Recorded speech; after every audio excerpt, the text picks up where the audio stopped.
Hey everyone, it's Luke Cook here, and I'm on an absolute mission to find incredible individuals who are turning their moments into positive movements of social change. In this series that you're about to watch, called Moments to Movements, we catch up with 4 incredible Aussies who are doing just that. So sit back, relax, and learn about their stories. My name is Luke Cook and I'm the founder of Cuppa.tv. We've been around for the last 4 years helping people navigate some very important topics of conversation, whether it's around wellbeing, mental health, First Nations conversations, disability, sustainability, you name it. Anything at the forefront of trying to make a better world for all of us to live within. I'm on a mission at the moment to help people understand the ability to be able to turn moments into positive movements of change. Never more in society do we need this. I am bringing together a whole bunch of people who have just done that, and especially this person right next to me, Nik Robinson, who we're going to hear a little bit more about his story and his journey very shortly. Today's conversation, I've known this guy, how long? Coming up to 10 years. 10 years. Both of us, ex-media, advertising, creative guys. We came up with ideas a lot and sold them to clients for advertising revenue and all the rest of it. And it's funny how both of us now are on this sort of mission to try and leave the world in a better place. Nik Robinson, so yeah, he's been a radio broadcaster, creative director, lecturer, and he's using creativity to solve problems. He's also a donut maker. I was a donut maker when I was 10, but I've kind of left that career. They founded Good Citizens in 2018 with his kids to tackle plastic waste, launching recycled eyewear in 2020 after 752 days of development. Now, if that's not commitment, I don't know what is. Good Citizens has won multiple awards, including 2020 Good Design Awards and the Design File Sustainability Idea of 2020, and was recognised by Selfridges in London. Nik has spoken at the United Nations, been featured in Forbes, and lectures at top Australian universities on sustainable design. So everyone give a round of applause for Nik today. So we have known each other for a long period of time, advertising and creative sectors. How do you think your background in that area of media, advertising and creativity has shaped who you are today? I mean, I think I have quite a unique perspective on things. I'm a creative person at heart. I also have incredible dyslexia, and I look at things really differently. And I see an idea and I go, it goes into two camps. Will it kind of entertain and make someone's life better, or is it an idea that actually people can get behind, embrace, and kind of feel like they own it themselves? And that's like a really big point, because if someone feels like they own the idea, then your idea is going to grow because the people behind it are going to grow. And so I think today, you know, being a designer, being a creative director, being a content director, they're ways of actually taking an idea and growing it. Now, I don't have the skills. There's so many skills I don't have with money, you know, reading spreadsheets, being dyslexic, all the business kind of stuff. But that's okay. I'm at ease with that, right? Because I've got a brilliant partner, Joss, and she's really good at that stuff. And so together, she doesn't have the wacky brain I've got, but together, you need the wacky and you need the kind of sensible, and that's what changes the world. Yeah, totally. Right? So I think my background of all those different areas have been brought together, and every now and again I'll be like, oh, we've got to shoot something. Oh, I've done that. Yeah, I've worked in TV. I can do that, and it's done. So I speak to a lot of people who have turned their moments into movements, and a lot of people, to turn an idea into a moment has come from a place of struggle or pain, like something's impacted their life and they've realised in that moment that they need to try and create that positive change. I like the thought process that you've come about it though, you've seen a problem, don't get me wrong, but it might not have impacted you as deeply as someone who's just suffered from domestic violence or some other capacity that has really debilitated them to a point where they've created the change. Yep. I like that angle because any one of us who may have a creative mindset or a problem-solving mindset can look at a situation and think, well, I can actually make a difference here. Yeah, it's interesting because a lot of people don't think that they are creative. Now, I challenge everybody in that. So say you're driving home and there's a traffic jam. You can either sit in the traffic jam or you can get creative and go, oh, do I know a back street? Or do I go out of Google and do I get Apple Maps up? And you will get yourself home. That's being creative. And so people say, oh, I'm not creative, I can't do those kind of things. Well, you can, because at any level when you're changing or challenging any little situation, that's being creative. But it wasn't really my idea. It wasn't really Joss's idea. It was our kids, and our kids were 6 and 7, and they were at school. And you know, it's a long time since I was at school. We didn't talk about the environment at school. No. Whereas the kids now talk about the environment, and they've got access to YouTube. They've got access to all these amazing things. There's like YouTube stars that talk about the environment, and they all kind of, they were nervous, they were anxious, they were debilitated, they were frightened. And they came and spoke to my wife and I and said, what can we do? They didn't know how to join the dots, but we joined the dots, and so they were the ones that brought the problem. Can I ask you, before we get into how you turned that moment of that conversation into the movement that you have now, Yep. I want to get honest, did you actually really care about the planet prior to that conversation? I still put things in the wrong bin. I'm always in the shit. Like literally, what's this doing in here? I thought that, you know, and that's how we all are. But if everyone in Australia and the world just once put things in the right bin, then we'd be like, you know, 8 billion right things would go in the right bin. That's good. So no, I've never really, you know, I'm not an environmentalist. I look at the problem and go, that is out of control. And we've got to do, every piece of plastic that's ever been made on this planet is still here, unless it's been vaporized and burnt and gone to the atmosphere as a gas. It is still here.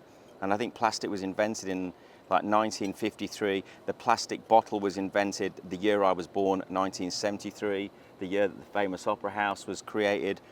Every plastic bottle that's ever been created, and we've been talking for 5 minutes, which means 5 million, 10 million bottles around the world have been drunk and tossed. Wow. We're filling this complex right now around us with plastic bottles that are just going to be littered. So yeah, And I think that's quite interesting, because people, until you visually see that, like we had Ren Fernando who is launched this incredible business called Relove, where they donate furniture to people that need it most. And when I went to her factory and I saw all the actual furniture that was going to be put to waste, that's when it really impacted me to go, oh my God, like there's wasteful products everywhere, and especially amongst plastic. Let's go back to that first story, and I want to know what motivates your two boys. Yep. What is it about them that has motivated you to go, yep, we need to do something? Well, without sounding really negative for all the poor people that are here listening now, I kind of know that we've only got so much time on the planet to make a difference. But when I go, I'm leaving my kids, and then I'm leaving their kids. And like I used to walk around the Lake District with my granddad, and in the UK, beautiful part of the world. And if you saw a rapper, it was a bit of a rarity, right? Whereas now, there's nowhere on the planet that hasn't got this trash. So that motivates me. That motivates me that I've got so many rubbish stories, no pun intended, and I've got so many lovely positive stories from people that have reached out. And what motivates us as a business is the fact that we're kind of inspiring individuals, big companies around the world to make change. Like I've spoke to some of the biggest brands on the planet and their leadership teams, and they make one change, they're untrashing the planet at another scale. And it's amazing when Harry and I will talk on stage at some event, they listen to him, not me, and there's this guilt thing, and they just go, right, sod it. If they can do it, we can do it. That's what motivates me, is the people behind this now, this movement. I'm big positive focus on brands being able to be at the cornerstone of creating the change. Yep. Firstly, they've caused a lot of the challenges as well, but not thinking about the environmental impact, but they have such a great opportunity. Do you think they're starting to really care, Nick? I think they're caring because they have to care. And there's a whole new generation of leadership teams coming through. Like someone like a 15-year-old today, in 10 years' time, she or he could be a CFO. And they've come through they're coming at this from a very different lens to us and the older guard. I do think the big businesses care. And I think that they know that, like people that are very quickly will judge a government and a prime minister and an environment minister, and they'll judge a business that makes rubbish. But let's not forget that in Australia, there's 28, 29 million people that buy that product. Yeah. Right? And it is hard because of distribution, and it's easy accessible to buy this stuff. But I don't think you can blame a company. I don't think you can blame a government. I think there's countries like, Sweden, Scandinavia. In Sweden, I think less than 1% of anything that is in a household bin goes to waste. they've got the right bins, and so the citizens have been educated. That's taken 20 years. In Copenhagen, they've got Copenhagen, where they take all the rubbish of the city and they go to the power station, which is like this beacon of change. It's not hidden away, it's a feature. It's got a ski roof on the top. Yeah, I've seen and when they hit a certain milestone, out pops a little smoke signal, and it's like, we did it. But the flip side is, that takes all the rubbish and gives every citizen and household really cheap electricity. So we work together. You bring us the rubbish, we'll help you and educate you on reducing the rubbish. And then we together, as a government, citizens and business, crack it. That's how you're going to make change. Amazing. So going back to that conversation where you decided to create that change with Harry and your other son and Archie and Joss, and Archie and Joss. Where did the idea come from to take a 600 ml bottle and make sure that that whole bottle turned into what you're holding today? We were walking, I was just chatting to you, we were walking around Balmain, but we saw this bottle, and then we were like, oh my God, there's more bottles. And we're like, that's weird. And I really like this bottle. It was a Schweppes bottle, and it was from like 1978. I could tell from the logo. Wow, that's a classic bottle. But you realise that that bottle's here for 500 or 600 years. So we went home and we started chatting, and we get asked, where was the science and the magic and the big thinking? We went round the house and found something that weighed 26 grams. Are you serious? That was how it. It started? Totally. And so we literally, I think Archie put a banana on. I'm like, mate, we can't make a banana out of you loser. But we literally got, a pair of glasses went on. We were like, ooh, 25 grams. Put the bottle back on. Ooh, 25 grams. And that was it. And then we were like, okay, they're a unique item. They're a fashion accessory. They're a visual signifier. People always wear them. They're protective. They're a talking point. And so literally, that is honestly it. One bottle transformed into a pair of eyewear frames in Sydney. That was the next hard bit. Well, yeah, that is the next hard bit, and we'll get to that journey very shortly. Your creative brain, where did it take you? Like, what happened from that moment of identifying, well, there's the idea, turning a 600 ml bottle into a pair of sunglasses? Well, I'm kind of gifted, and it's an absolute curse. I hate injustice. Yep. So if I see or I hear that someone's getting bullied, or I hear that someone said this, or a business is doing that, it absolutely just gripes at me. And I realised that, as the more I investigated, the fashion industry is terrible, right? And I was like, how can we help solve this? And one of our key values, Luke, is we don't beat up a brand. We don't pick fights. That's part of our DNA as a good citizen, is just to do the right thing. And do I sometimes get frustrated? Yeah, I get really frustrated. But my mind just went off into, how do we do this? And the good thing was, we didn't know how to do it, and so we invented a way to do it. And it's interesting because, we spoke to experts, and they all told us to stop. And it's like, I remember getting one guy to come and help us with some flow analysis of what the plastic does around our machine. And he said to me, mate, piece of advice, don't even start this project. It's impossible. And I said, well, I'm 3 years in. I spent a lot of money and we're selling them. People are walking around. Really? Yeah, so I'm here to get you in to help me with efficiency, not tell me it isn't possible. And so that's where the challenge is. You meet so many people that just go, no. But why should you be limited? And I think my gift is I call it calculated naivety. Okay. I just keep going. That's my superpower. Apart from annoying my wife and kids, I became the world's most boring man. People in our suburb would not even look at me in the eye because I'd be telling them about glasses and plastic. Right, so you have to live it and breathe it. I became officially the world's most boring man. As you've gone on this journey, what's been probably the biggest eye-opener for you when it comes to the impact of the environment and sustainability that has now got you even more passionate about it, considering that you weren't even that passionate before? It's a really sad answer. So since Harry and Archie came to Joss and I with the stats off YouTube that there's 500 billion bottles made in 2018, 7 to 12% get recycled, 1 million a minute is sold, that has probably doubled. What, since that day? Since that day, so now there's 1 trillion bottles. So there has never been more awareness by people, companies, planet, but less action. For some reason, there's just, I don't know what it is. Like, and I do get the odd idiot that emails in going, you're not making any impact. You know, just give up.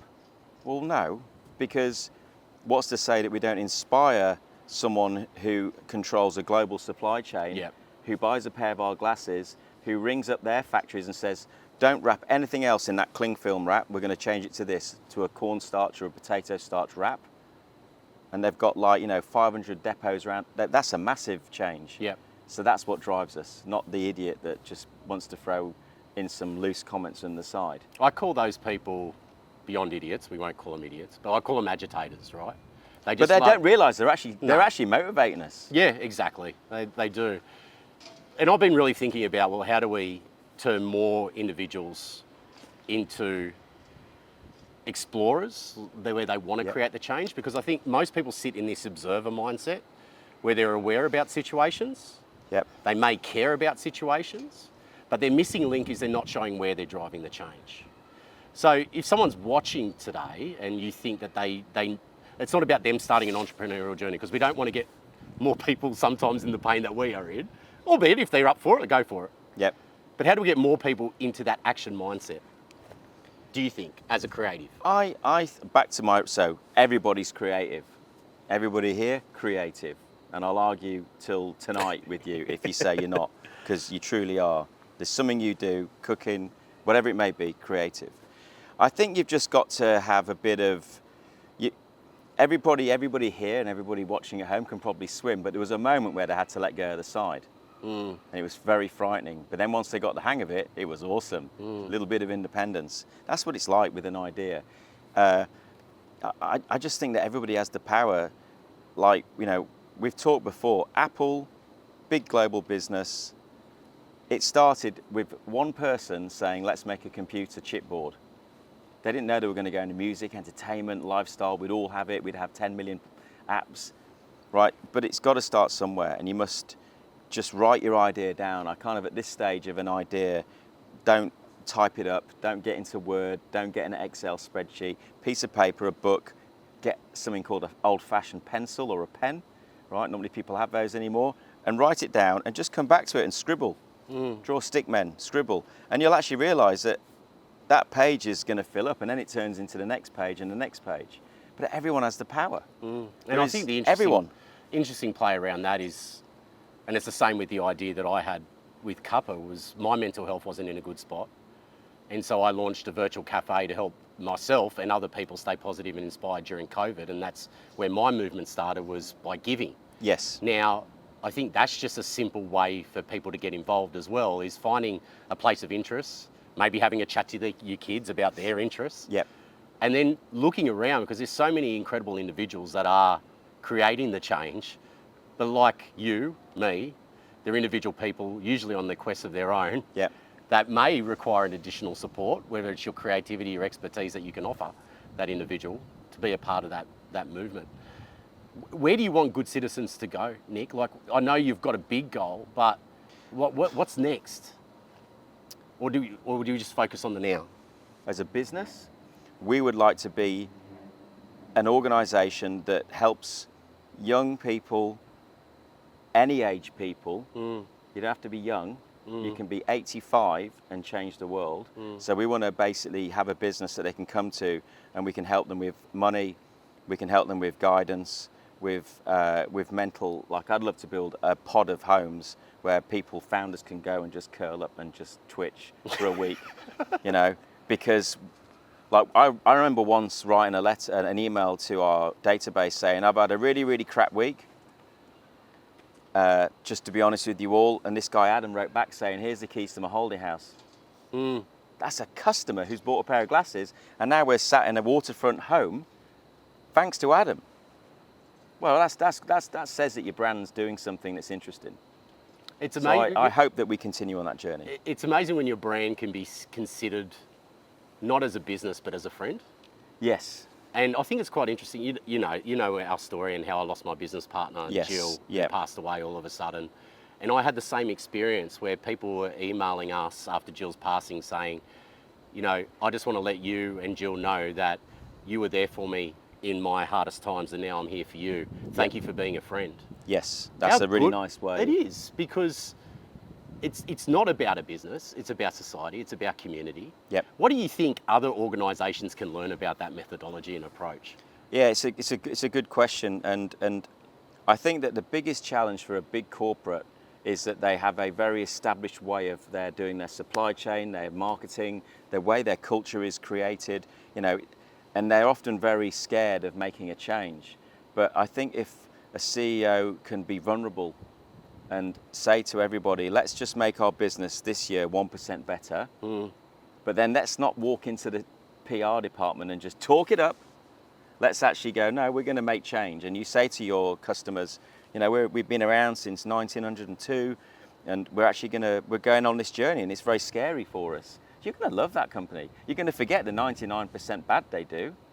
You're going to focus on the 1% good, because they've got to make the change. And so, yeah, I don't know if that answers your question. But No, it certainly does. But I think, you know, companies do. They get very scared about putting out a statement or trying to make a change because of the backlash that they may receive. And that backlash is going to come no matter what happens. It's about what I've learned around First Nations wisdom, it's about every decision as an organisation. If we can start thinking about our children's children and our legacy of what we're leaving in this world, as long as the long-term vision is there, you're going to get there as long as the internal commitment is there to create that desired change. Not easy, but achievable. But it's just funny because you and I used to work for a company called Authentic. But if you're authentic as a human being, as a friend, as a partner, as a parent, as a part of the community, then people trust you. So if businesses can be authentic, but the trouble is, there's this, you know, I've got a few friends that are CEOs and they're really lonely people, because they've worked so hard to get to the top. Now they're frightened someone else is nipping up their heels, and they don't want to share, and they don't want to show a vulnerability or a weakness, because they're answering to a board. And then you don't get the best out of them. And I speak to them and say, you're in the most amazing position to make a change and to make a legacy. But I'm not in their shoes. I don't control 50,000 staff like one of my mates does. No. Frightens me. Nick, I just want to say thank you so much for taking the time to hold the space today, to share your story, to encourage and motivate others. If you could look at everyone in the eye, and I want you to do it, take your Sunny's glass, what would be the last moment that you want to share with these people here to turn them into explorers and leaning in more?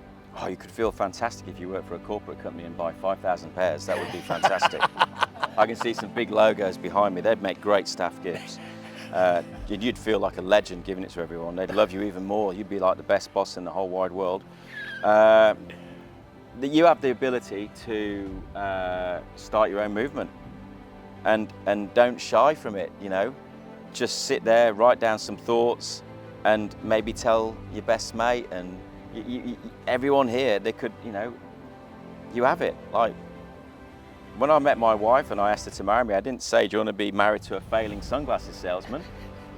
I just said, it's going to be an interesting journey through thick and thin, and that's what this is. And so, you know, we're doing this together, and you can do it. And if you want to ask me a question, I'm available to answer questions. And if it isn't me, you'll be surprised at how good humanity is. If you ring someone up and say, I'm X, I'm trying to do this, can I have your help? It's human instinct to give help to someone, to give time, to help serve. And you'll probably find you ringing them up and saying, you're an expert, can you help me?